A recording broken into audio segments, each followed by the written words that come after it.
episode 3, Chatting with Chapman. We're here with Andrew Fielding, head of the BIA, and Maria Hobbs, head of Marine Jobs Australia. Guys, welcome to the podcast.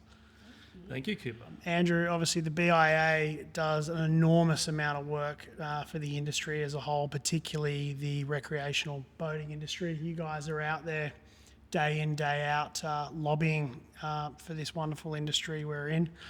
Maria, Marine Jobs is obviously a byproduct of the BIA, and this is a new arm of the business that you guys have developed, encouraging people to get into this industry and exposing people to this space, and also setting up partnerships with various trades and people, including Chapman, to get younger people into boating. So a lot to touch on today, but I think we'll start with Andrew and a bit on his background and how he came to be where he is today, and what's ahead for the BIA in the future. Thank you, mate.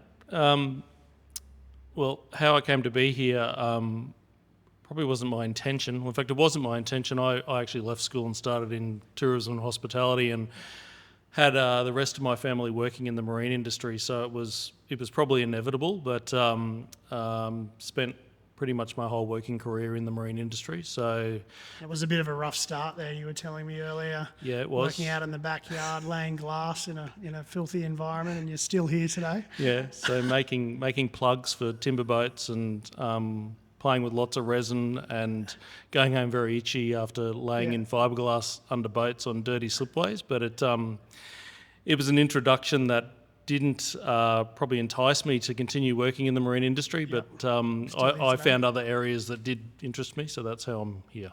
Awesome. And just on the BIA as a whole and what you guys do for the industry day in, day out, I know myself as a member at times, I've wondered, what do these guys actually do? And you guys, obviously support a lot of the boat shows, any lobbying on behalf of the government, whether it be dredging here in the Coomera precinct, to give, another facility the ability to haul boats out. You name it, I feel you guys are, representing this community. You're pretty much representing the community as a whole, aren't you?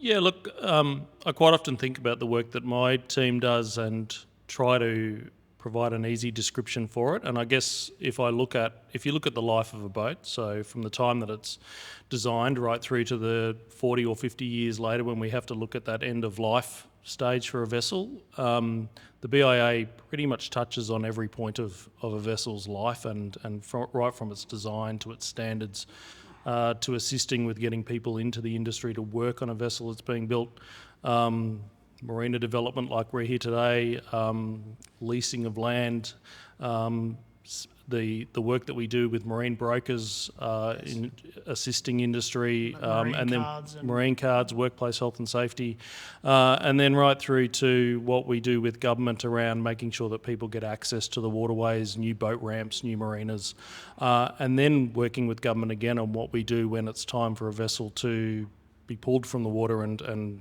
found an opportunity to recycle and that end of life period. Awesome. And then over to you, Maria. This is all a fairly new space for you. Marine Jobs has been around for the last sort of 2 to 3 years, thereabouts. Yeah, about 3 years now. Yeah. So it's gone through a bit of an evolution. Yeah. In terms of how we started and where we are now. And you had a bit of yachting experience as well at some point in your early stages of life on Sydney Harbour and the charter industry specifically. Charter industry worldwide, charter.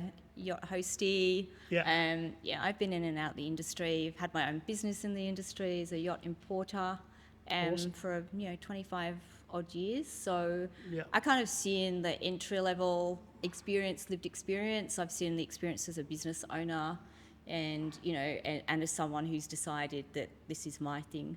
Awesome. And the idea of the new Marine Jobs by the BIA is to obviously further expose this industry to young people wanting to enter or become a part of it, but also set up partnerships with places that these young people can get experience and exposure to the industry. Yeah, correct. So I think in the first few years we were really good at promoting how cool our industry is, and it is an amazing industry, but when on reflection we weren't demonstrating the how.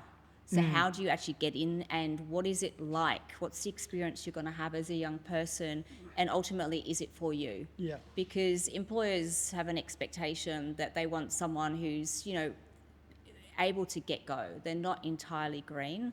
They've got some understanding of what the industry entails. Yes. And the best way of doing that is by building partnerships with, businesses like yourself, and working with RTOs and TAFEs to make sure that we've got the correct qualifications and we've got entry level all the way through. So they come out as apprentices, or they've got pre-trade qualifications as well. So we just try and create that really easy to understand, smooth pathway for them. A lot of the work that we've been doing is with businesses like yours, because there has been what we've noticed and what I've seen in the last, if I call it, at least a decade of me moving around the industry and talking to businesses about their succession concerns. So who's going to come in next and buy my business, or who's going to be my next apprentice, or where can I go and find a qualified tradesperson to start working tomorrow? So a lot of the work that we've been doing is making sure that we're in the right businesses, that we can actually put young people into businesses that we have confidence that it's going to be the right business, but also the right young person for the business. So we're trying to be that conduit and relationship sort of builder between the person looking and the actual business that's employing. And what we hope to achieve out of that is that businesses like CHAPMAN would come back to the BIA and go, well, that young person that we had for work experience, or that last trainee was really good, and such has had great success and is still with us. So can you please help us do that again? And then we get a pipeline of people coming through, where if we go randomly out and we pick businesses and we go randomly out to thousands of schools and we just grab as many young people as we can, it doesn't equate to success. And that's where industry has become very shy about assisting in taking apprentices, taking trainees, because they've been through a lot of times where it just doesn't work out. Day 2, day 3 of that person turning up, they don't turn up, or they turn up late. So a lot of what we're doing is that preparation for businesses and also for the students. It's crazy. Like we, obviously CHAPMAN, we're here at the Boatworks behind us, and we're also based in Sydney. There's now over 40 full-time staff and about 60 contractors we employ, and we are always looking for young, hungry people to come and join our team, and so are a lot of trades here as well. You've got welders, you've got stainless fabricators, you've got shipwrights, you've got painters, and if you were half switched on and you had the right attitude and you came walking into this yard one day and went knocking on all the doors, you could almost be guaranteed you'd end up with a job somewhere. And if you were willing to work and put the hard work in, particularly over a 3 to 5 year period, and get through that apprenticeship, phase, which I like to call it, there's a good chance that you're going to make a pretty good life for yourself. And on the basis you're willing to work, you're going to do pretty well. So, it's, we just really need to continue advocating that, I suppose, don't we? We do. I think we also need to acknowledge that we've been incredibly fortunate in the last 20 years, let's call it, where sites like the precinct here at the Coomera for the City of Gold Coast has really enabled us to show the industry off in one spot, where previously industry was very spread. And we have seen we do now have other examples of that in other locations like Sydney, but these hubs of businesses where you end up with a couple of hundred businesses in one location, and where you can really bring people out and educate them in a short period of time about the good opportunities that are in our industry, is certainly helping us a lot. So the other work that the BIA does in the background when it comes to, as you mentioned, dredging or making it more attractive for businesses to come and invest by providing them with data around what the opportunities are, what the populations are, the number of waterways users. That's all the stuff that we do in the background, which then enables developments like this to be built, which then feeds into that jobs and skills shortage that we have, because you've got a far higher probability of bringing a young person into an area like this, where you've got 200 options for them, and you can walk them past a shed and they can see some amazing boats being worked on, the spot. And you open their eyes up. And it might be a young person that's interested in a PWC that's out the front and becoming a mechanic on a PWC, but you could also find that young person who really wants to work on a super yacht, or who really wants to do something else in the industry like tourism and hospitality, or something not so much trade related, but these places like we're in today provide that opportunity. Yeah, it certainly sort of sets the foundations for where you may want to go, anywhere in the industry. I know if you come to CHAPMAN, for example, we can almost set you up with all the initial skills you need to go and work on a super yacht anywhere in the globe, and give you that experience in a short period of time. Maria, I know you're doing some pretty cool stuff at the moment, just with partnerships. We're discussing a prospective partnership in the near future where students of yours can come to CHAPMAN and visit the boatworks and see all the trades and just the opportunity that lies here. I know you guys go out and talk to, do a lot of work with TAFEs and schools. Can you give us a bit more info on that? Yeah, so we have really strong relationships we've been building, particularly with education departments in New South Wales and Queensland, and they have specific teams that are industry focused, and they are our vehicle to getting to the right group of students, because those students that are interested in marine are the ones that come here and their eyes are wide open, they're agog when they walk through. Yeah. They're blown away by what they see here down in Sydney, but these relationships enable us to filter through and get the students that are the ones that are hungry enough. So we had an event in Rozelle recently. I think we had 12 students looking for work experience. We had one student got offered a job as a decky on a super yacht on the spot. So we're really starting to gain traction, and those relationships are really developing over the last 6 to 12 months. And that ties into TAFE as well. So working with TAFE, Queensland and New South Wales, and that goes right down even to the lecturers teaching the students, getting the feedback on syllabuses, the amenities, working and making sure that we're getting the right apprentices coming through the system, and then working with some of our industry supporters. So, we have sponsors that will jump on and provide the extra support for some of these students as well, such as, Repco. So just making sure that we've got really clear pathways and that we're communicating really well and we're targeting the right student. The partnership with the industry school is because initially they were helping us with actually placing young people that are currently in school to get into a trade.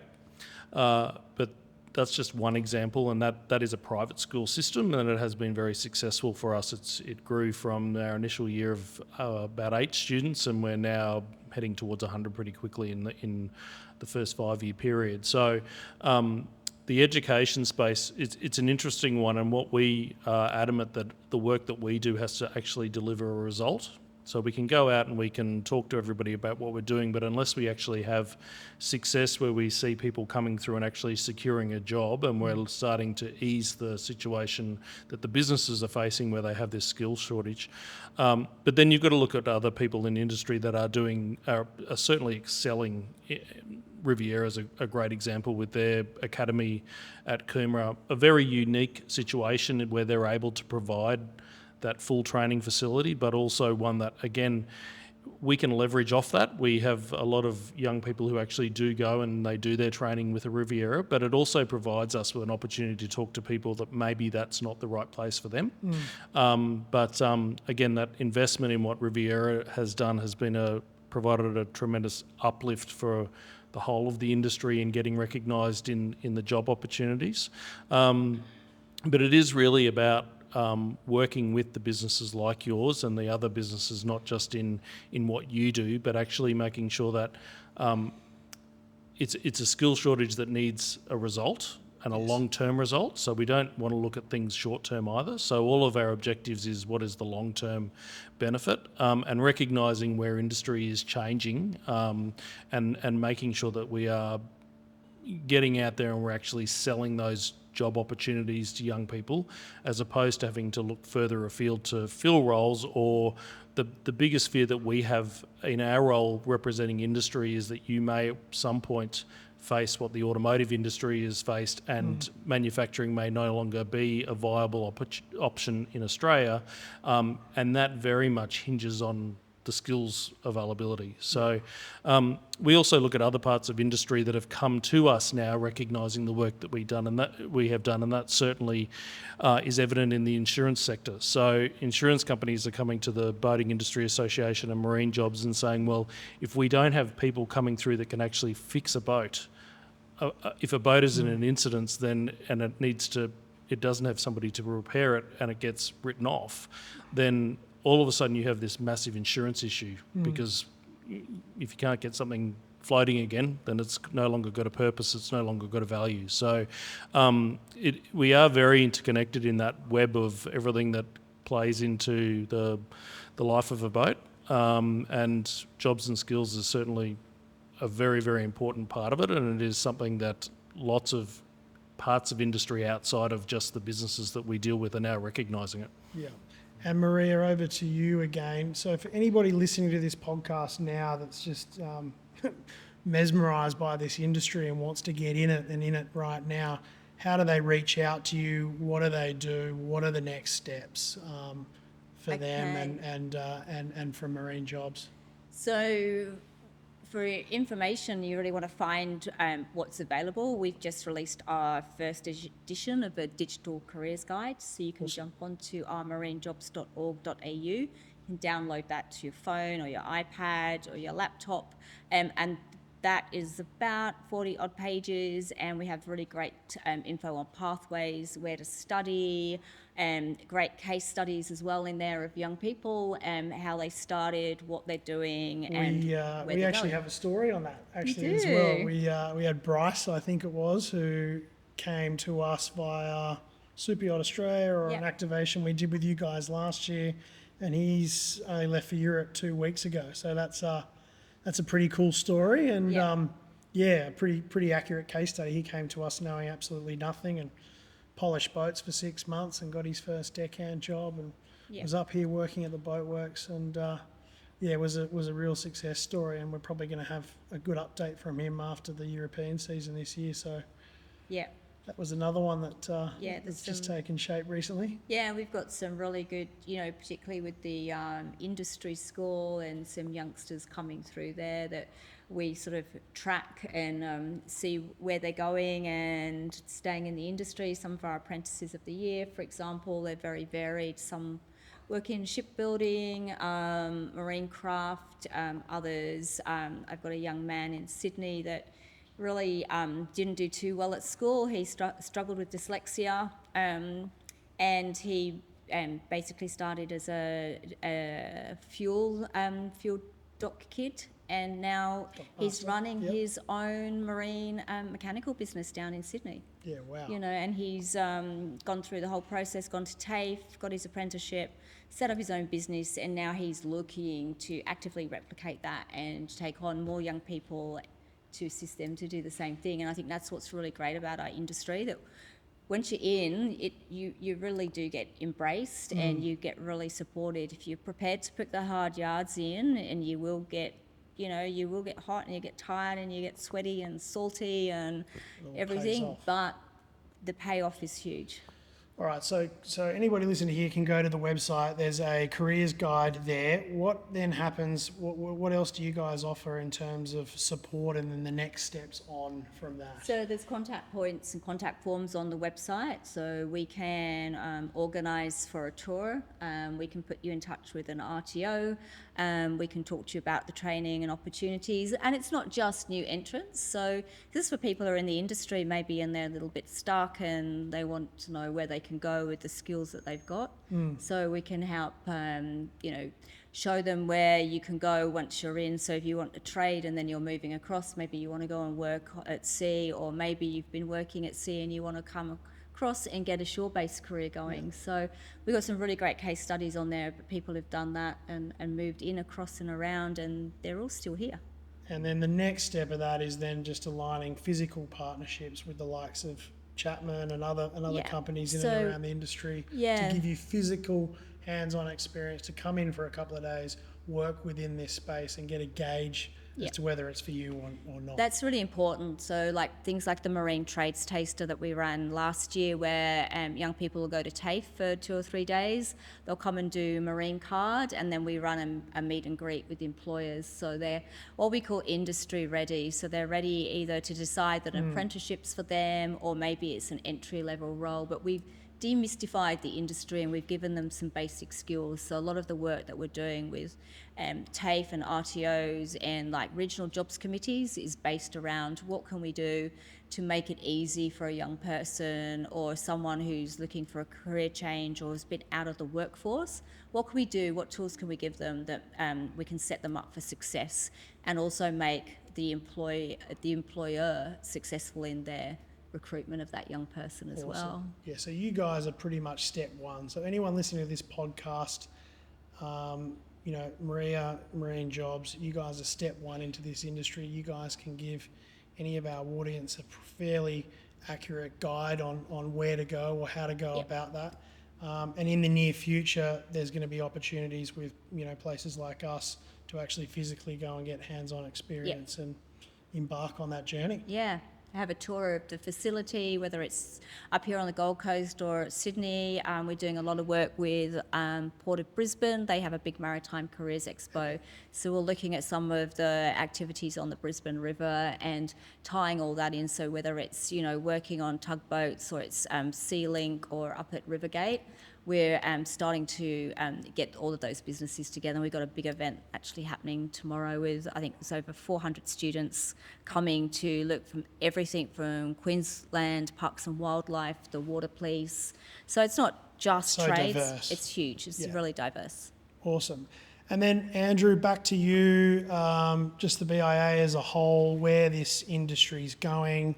Obviously the financial landscape of the boating communities shifted a little bit with the Treasurer and the new budget that's just been announced, and Sydney's sort of tapered off a little bit, particularly with the upcoming in-water show, but the outer water show last year was quite successful.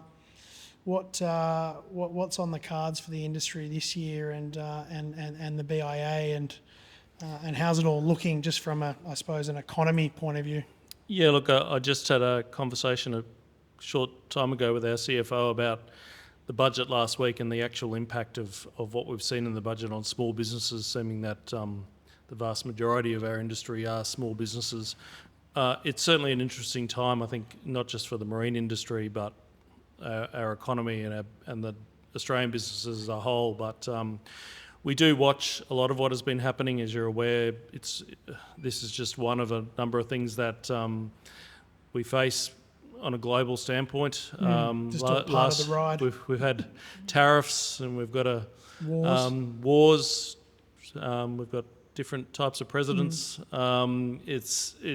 Look, it would be nice if we didn't have challenges, but I think what we have always demonstrated in Australia that we are up for the challenge. A big thing that I do believe about our industry is that we build quality. All of the products that we manufacture here are quality, and that goes a long way in the longevity and the success of our industry. So whilst we do have challenges around tariffs and wars and supply chain issues, we will work as hard as we can with industry, and also the work that we do with government directly to support the marine industry.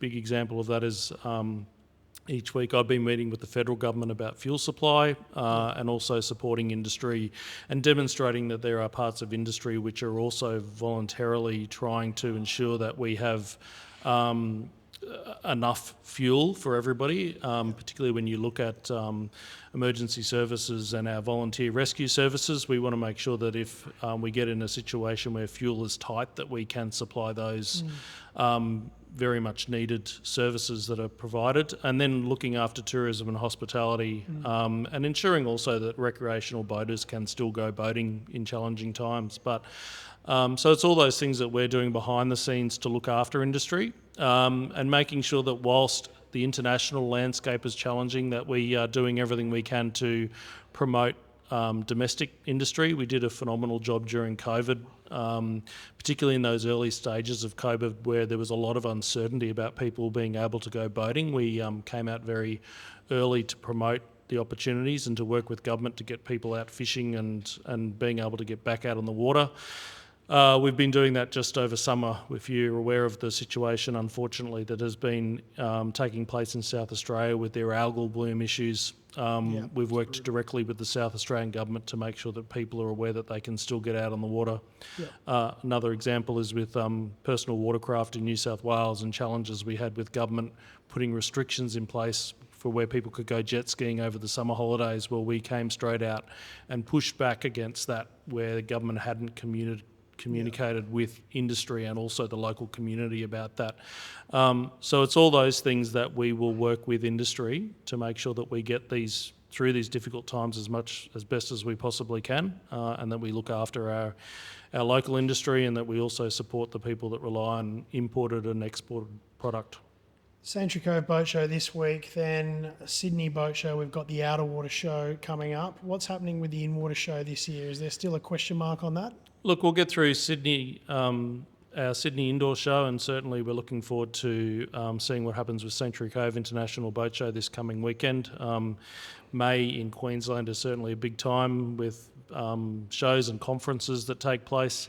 The In-Water Show for us at Sydney Olympic Park was successful last year and has certainly had a tremendous amount of take-up for this year. We're very much close to having that show full. We do need to look at, and a big part of the role in what we do, promotion of boating, is certainly very important, but I'm always interested to talk to industry about that boat show space. What we need, what is beneficial, the cost to businesses to participate in shows, and so the In-Water Show is next on my list in the coming week after this busy week that we've got. But it will very much include industry in that conversation and make sure that we're putting on events that actually benefit industry, because that's what we're here. And get the ROI. Industry owns the association, so we need to do what industry wants us to do. Definitely, and then. One final thing I just want to touch on is just the value that members get from the BIA. I've been a member since I started in the early 2008. My father, Mark, who's been around from the early 80s, has been a member since then. We use all of your contracts to transact all of our brokerage sales, new and second-hand, and they've actually been a great support tier to us, because the buyer and the seller has complete faith in the document that's being transacted. You guys offer free insurance to your members as well. Can you give us any more insight specifically to the value that you guys can offer members as being a member of the BIA? Yeah, look, certainly the agreements that you spoke to for brokerage. We have agreements for contracts that are available for industry to use or members to use across brokerage, but also retail. So and you guys support those things as well, because I've had queries. We've had some other challenges with some second-hand sales, and we've actually leaned on you guys for assistance there. And it's been a huge help for us. Yeah, look, certainly for myself, who did work in industry as a broker for over 20 years, I get a lot of those complaints or phone calls that we get about what industry is doing, or concerns from the consumer about things that they're signing. So a lot of what I actually see is contracts that are out there floating around that aren't BIA contracts. So we do offer that advice based on experience of myself and people that work within the BIA. So we are very fortunate. We've got over 250 years worth of industry knowledge in our association. But it is also workplace health and safety. So a lot of the training that we do with businesses to make sure that their staff are aware of their workplace health and safety training, and that the businesses themselves are aware of their obligations for their staff. And then also around that insurance piece, certainly travel insurance, but industry-specific insurance, so assisting facilities like this marina in making sure that they've got going to the right businesses to get adequate coverage. And then a big part of it is that consumer confidence. People join associations because they feel that it provides their customers with a level of confidence. We've got over 23 businesses right now that have been members of the association for more than 30 years, which I think is is a really, really good example of that level of confidence that businesses have in what we do. It is always, it's interesting, businesses, I think like all of us, it's like having home insurance. We all question whether or not we need industry support, but when something is going wrong or when it's a challenging time, we look to those associations that actually can help us. Whether it be opening doors or introducing us to new products or making us aware of what standards are changing or regulations are changing. And because a lot of our industry isn't regulated by government, an enormous amount of what we do is keeping government happy. Making sure that they don't come in and increase red tape, and that they don't come in and impose additional taxes on the boating industry because they need to cover their costs of actual government having to step in to be more observant of what industry is doing. So certainly, contracts and things are certainly a very big part of what we do, but that legal advice, HR advice, workplace health and safety, even in-house advice when it comes to financial accounting, they're all things that we try to make industry aware that there is an opportunity, and if we can't provide you with the advice, then we can certainly send you to the right place that can give you that advice. So you guys are pretty much, again, a support tier to the whole industry on every front, specifically operational. Yeah, look, as my claim is that we're very horizontal across industry, beginning to end. We're not just focusing on certain areas. But a big part of our job is, because we're not an enormous team and we are national, is making sure that we're focusing on what industry actually wants and needs. And that's where I really do appreciate the communication from people like yourself to make us aware of what we should do in the next 12 months, and whether it is a certain area of the jobs and skills work that Maria does, whether there's a part of industry which is lacking at this point in time, or there's something happening out there in industry which is going to negatively impact businesses, maybe not today, but in 10 or 20 years' time. And that is very much around that waterways access. And making sure we have an issue, and I'm not sure if you've seen it in your own business, but there's a lot of people that still come into our industry and they go and they buy a boat for the first time and they don't have a great experience in that first 12-month period, whether it's at a local boat ramp or it's coming into a marina, or it's just the fact that they find getting the boat ready out on the water that it's a challenge, so they leave the industry after a 12 or a 24-month period. And it's a lot of what we do around that Discover Boating program that we have is about educating boaties about the opportunities. We've just had great success. It's still going with a dry stack campaign, something that I questioned whether or not it would get a lot of traction, but we had a number of businesses participate in that promotion of, if you don't enjoy lining up at a boat ramp on Sunday afternoon with 200 other people trying to get their boats out of the water, that there are other alternatives. You can keep your boat in a facility where you can essentially drop it off, and it's like a full valet service. Your boat goes off to its home until you're ready to come back in a few weeks' time, and there it is ready again in the water. Yeah. Well, it's all of those sorts of things that we need to be aware of, and that we make it an effort to make sure we're aware of, that we can go out and promote for industry, because we need to look at other alternatives to boat storage, making sure that we keep people safe on the water, because if they have an issue out there and they come back and they feel like they were in a vulnerable space, then they may not want to go boating anymore. So it's all that stuff that it kind of, you can go on and on and on about the things that we do, but it's trying to make it a great experience for industry, but more importantly, a great experience for people out there boating. So for members out there, there's a whole lot of value there in, obviously, insurance, contracts, reaching out to people like Maria under this, under your membership for, searching for specific staff or training RTOs, etc. And also the opportunity to be part of that promotional work that we do, like we've do with CHAPMAN and the events that you've got coming up. By being a member, it gives us the opportunity to reach out to you to say we've got a campaign coming up, and to have your business in the type of business that it is participating would be a really good news story, or a really good opportunity for you to get what you do out through social media channels. Our campaign over summer got 49 million impressions, which for a little association like ours, I think is a tremendous thing.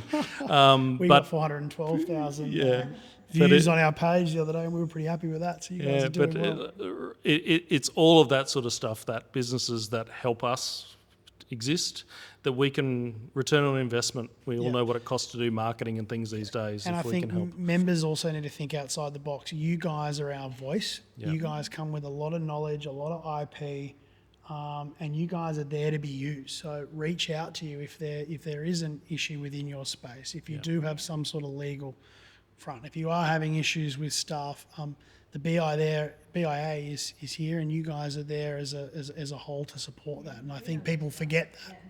You know, they just get in the habit of paying the membership every year just to be a part of it. But there's a lot more that comes with it, and I really think members need to think about that more and lean on you guys more. Yeah, look, it's hard.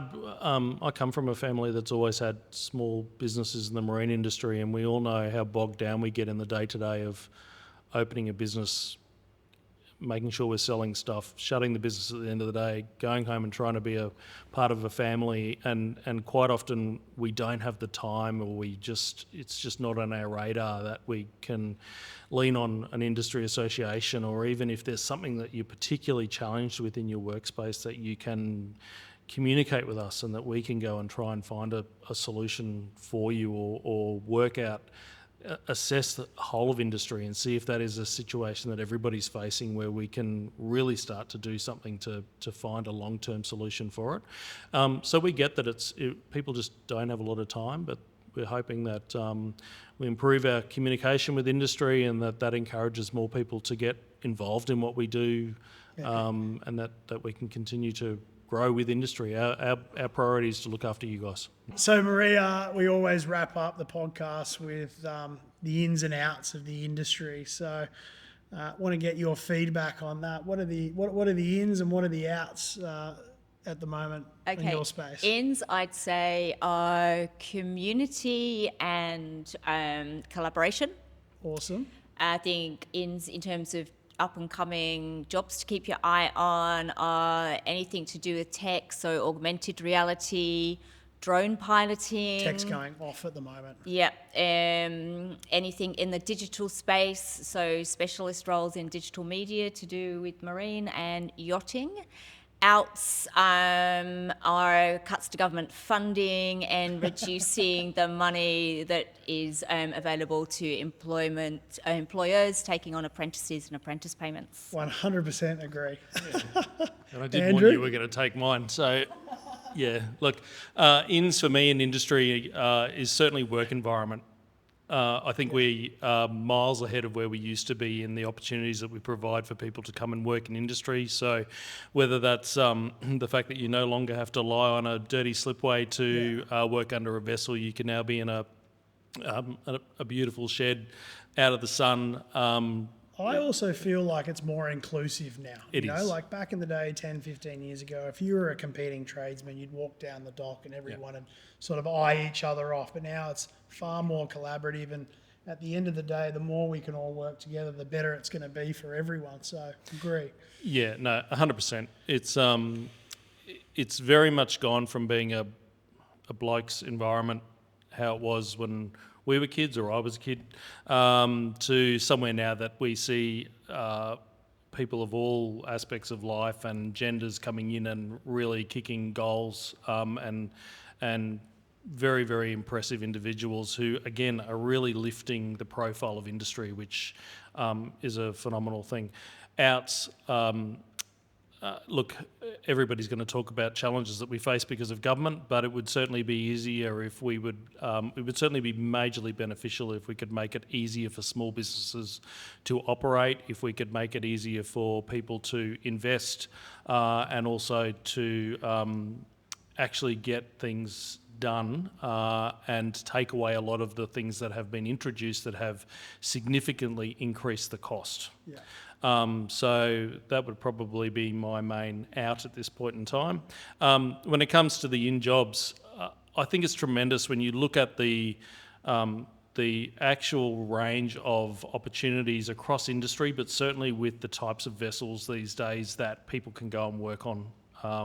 I think there's some pretty cool boats out there that people are getting jobs on, and I think that that's, again, a really exciting thing for industry, and it provides that platform for people to either go and be crew or go and do some training and become a skipper at some point in time, and then come back on shore when they're ready and actually get out there and open a small business or work for a company. It's so diverse, from being a deckhand to a welder to being shore-based to being a PT. You name it, this marine industry has it. It does. Awesome. Well, thank you very much, guys, for You're today, and that was a great insight. Been fun. Thanks, mate. Very good.